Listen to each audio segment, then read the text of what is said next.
If you are planning to steal the most heavily guarded treasure in the British kingdom, you probably shouldn't do it by placing the king's sacred crown on a stone floor and flattening it with a wooden mallet. You also probably shouldn't try to smuggle a solid gold orb out of the building by shoving it directly down a pair of oversized trousers. But on May 9th, 1671, a man dressed as a clergyman decided this was exactly how a heist should work. This is the story of Thomas Blood, the fake priest who carried out the most chaotic, physically disastrous, and unbelievably lucky robbery in British history. The year is 1671, and London is a city still recovering from civil war, plague, and a catastrophic fire.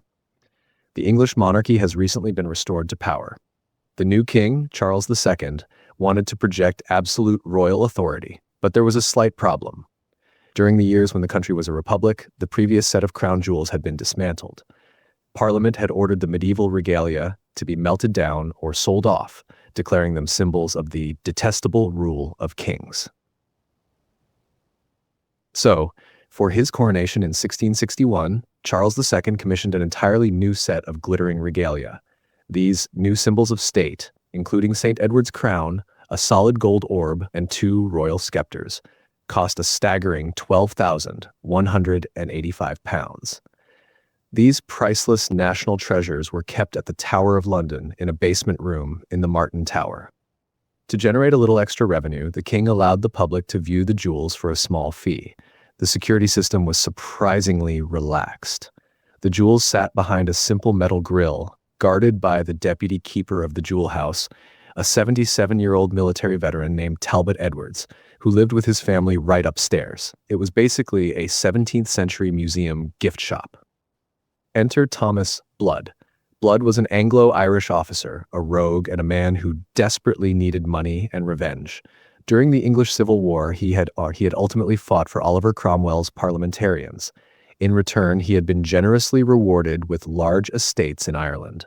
But when King Charles II was restored to the throne in 1660, the new government passed an act of settlement. Blood lost all his lands, his wealth, and his social standing. Furious, Blood spent the next decade living as a wanted outlaw. He plotted a rebellion at Dublin Castle, went on the run in Holland, rescued a prisoner in a bloody shootout in Yorkshire, and even tried to kidnap and hang the Duke of Ormond in London. He was an experienced and dangerous man with a massive bounty on his head. But by the spring of 1671, Blood decided to aim higher. He wanted the king's 12,000-pound jewels. Since he was one of the most wanted men in the 3 kingdoms, he couldn't simply walk into the Tower of London as himself.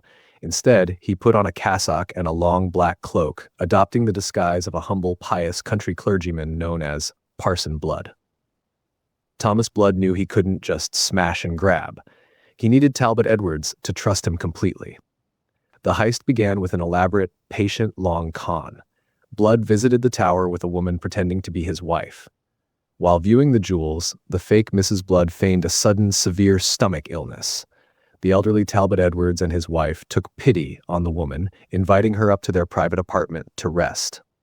A few days later, the polite Parson Blood returned to the tower with a thank you gift for Mrs. Edwards, 4 pairs of white gloves. Blood laid the charm on thick. He became a regular, friendly visitor to the Edwards household. He even proposed a very beneficial arrangement. Blood suggested that his own wealthy, property-owning nephew would be a perfect husband for Talbot Edwards' daughter. Edwards, thrilled at the prospect of a good marriage for his child, happily agreed to a formal introduction. The meeting was set for the morning of May 9th, 1671. Blood arrived at 7 in the morning, but he didn't bring a wealthy nephew. He brought 3 tough, heavily armed accomplices with hidden stiletto blades and pistols beneath their cloaks. While they supposedly waited for Edward's daughter to get ready, Blood casually asked whether his friends might see the famous crown jewels. The 77-year-old keeper suspected nothing. He led the men downstairs and unlocked the heavy door. The moment they were inside, the polite deception ended. The gang threw a cloak over the old man's head, bound his hands, and shoved a wooden gag into his mouth. When the brave old guard struggled and tried to shout, Blood and his men brutally bludgeoned him with a wooden mallet and stabbed him in the stomach, to keep him quiet. With the keeper incapacitated, the thieves ripped away the metal grill. The treasure was theirs. But here, the supposedly brilliant heist slammed into a massive logistical problem. The British crown jewels are incredibly heavy, entirely rigid, and completely impossible to hide beneath normal 17th century clothing. Thomas Blood grabbed St. Edward's crown. It was too large to fit inside his clerical bag. So, he took the wooden mallet he had just used on the guard, placed the sacred symbol of the British monarchy on the floor, and violently hammered it completely flat so he could slip it beneath his cassock. Meanwhile, his accomplices had to deal with the sovereign's orb and the state's scepter. The solid gold orb was the size of a melon. Because they didn't have a sack large enough, one of the men simply shoved the massive golden sphere directly down a pair of oversized trousers. Historical accounts differ on whether they were an accomplice's trousers or Blood's own breeches. But either way, a thief was preparing to waddle out of the tower with a royal orb in his pants. The state scepter presented another issue. It was simply too long to conceal. So, a third accomplice pulled out a metal file and frantically started sawing the priceless golden rod in half. This wasn't a slick, professional robbery. It was a sweaty, chaotic, brute force disaster. Right at that moment, the robbers experienced an incredible stroke of bad luck. Talbot Edward's son, a soldier named Wythe, unexpectedly returned home to the tower on leave from military duty in Flanders. He happened to walk up to the jewel house at the exact moment the gang was violently disassembling the nation's treasures. The robbers heard the footsteps and panicked. They dropped the half-sawn scepter.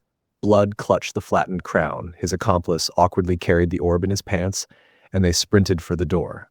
Behind them, the tough old keeper, Talbot Edwards, managed to force the wooden gag out of his mouth. He screamed into the courtyard, "Treason! Murder! The crown is stolen!"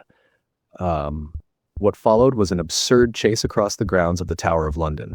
Blood and his accomplices sprinted towards the iron gate, firing their pistols wildly to confuse the guards. Blood even started shouting treason himself, trying to blend in with the panic. But the heavy gold slowed them down. A guard caught up with Blood. They wrestled, and a flattened crown spilled into the dirt. The accomplice with the orb was also tackled, and the treasure was safely retrieved from his trousers. Thomas Blood was dragged away in chains, caught red-handed. Committing high treason, stealing the crown, and attacking a royal guard meant a guaranteed, gruesome execution at the Tyburn gallows. But Blood made one final, unbelievably arrogant gamble. He refused to answer any questions from the local magistrates, stating that he would speak only to King Charles II himself. Remarkably, King Charles II agreed. Blood was brought to the palace, where he put on the performance of a lifetime. He freely confessed to the robbery and his past crimes, but framed himself as a bold, loyal soldier. When Charles asked what he would do if his life were spared, Blood humbly replied that he would endeavor to deserve it. He even cheekily told the king that the jewels were severely overpriced, claiming they were only worth £6,000 anyway. The king was thoroughly amused. The Restoration Court was a cynical place, and Charles perhaps saw value in turning a dangerous rogue into a loyal asset or spy. On August 1st, 1671, the king issued a formal royal pardon. He forgave Blood for all treasons, murders, and felonies.